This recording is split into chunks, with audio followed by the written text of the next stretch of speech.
समिकराम, हमारा आज का इंतखाब मीम अलिफ अर्शी का कलाम अब्दुल्ला अब्बासी की आवाज में आपकी समात की नजर।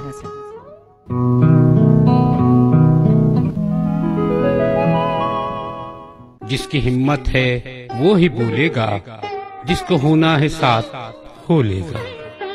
आज हरगिज न मैं रहूंगा चुप, मैं न बोला तो कौन बोलेगा। सबको मालूम है क्या होगा, दार पर होगा जो भी बोलेगा।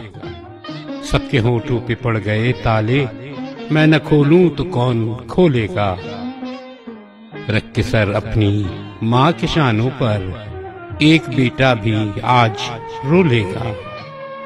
लोग चाहे यहाँ नहीं बोले, पर ये बहता लहू तो बोलेगा। मेरी नस्लों में तू बता कब तक फिरकाबंदी का जहर खोलेगा। आज भी जो तू चुप रहा अर्शी, फिर कोई भी ज़बान न खोलेगा। मेरे लफ्जों को कौन तोलेगा, मैं न बोला तो कौन बोलेगा।